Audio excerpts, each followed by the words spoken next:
आगम्यो आहे लॻ पसु लतीफ़ चई उठो मींहुं वॾ फुड़ो कढो धण काहे छन छॾे पट पाओ समर संभाहे विहो मल आहे आसरो अलाह मां नवनि लफ़्ज़नि जी माना आगम्यो माना झुड़ छो लॻ माना घाटो ककर जामे सिंधी लुगात में लॻ जी माना लिखियल आहे झुड़ जहिड़ी ऊंदहि या काराण घाटा ककर या वॾो ककर उठो माना वठो या वसियो वॾ फुड़ो माना अहिड़ो मींहुं जंहिंमें वॾो फुड़ो वसंदो हुजे जामे सिंधी लुगात में वॾ फुड़ो जी माना हीअं लिखियल आहे वॾनि फुड़नि वारो मींहुं वॾनि कतरनि वारो मींहुं ज़ोरदार मींहुं या सख़्त मींहुं छन लुगत मूजिबि थूणनि ते बीठल कखाई छित या छपर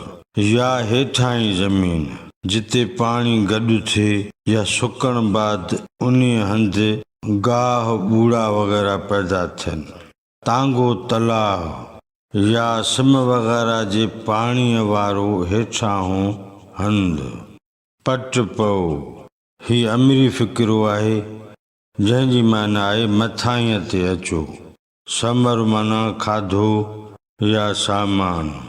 संभाहे माना संबत करे तयारु करे आसरो लाहिणु ही इस्तिलाह आहे इन जी माना आहे उम्मीद लाहिणु बैत जे मिसरनि जी सादी सम्झाणी आगम्यो आहे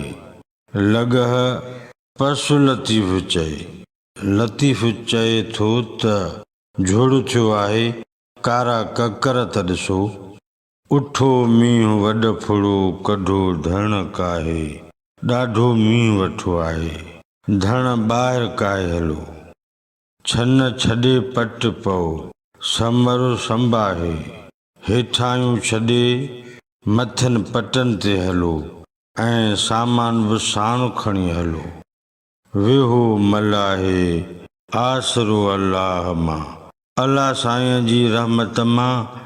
नाउमेद न थियो बैत जो मजमूई मतिलब ऐं मफ़हूम माण्हू हुजनि या चौपायो माल हुजे सभिनि खे मुंद मौसम मूजिबि माहौल में गुज़ारणो थो पवे जेके जेके वांगी सांगी थर में थाक करे जानदारनि समेत जीअनि था से ख़ुश्क सालीअ खां तसायल तंग माण्हू या माल बेहाल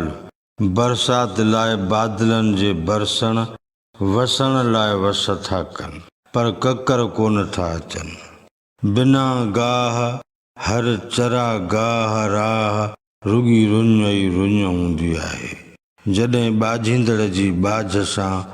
मींहुं वसण जो माहौल थो ठहे त उन ते लतीफ़ साईं बैत चयो आहे आगम्यो आहे लॻ पसु लतीफ़ चए उठो मींहुं वॾ फुड़ो कढो धण काहे छन छॾे पट पओ समर संभाहे विहो मल आहे आसरो अलाह मां रब साईं जा करम थी विया आहिनि ॿाहिरि त निकिरी अचो ॾाढो झुड़ थियो आहे ककरनि जी ककोर त ॾिसो इजो वॾो मींहुं वठो धणनि खे हाणे हेठाईअ मां ॿाहिरि कढी पट ते अचो जाम मींहुं वसंदो इन करे पाण सां खाधे खुराक जो समर सामान साण करे अचो अलाह साईं सबा जो आहे उन जी बाज सबाज वधीक ऐं वसी आहे उन करे उन रब रहीम करीम मां ना उम्मीद न थिजे।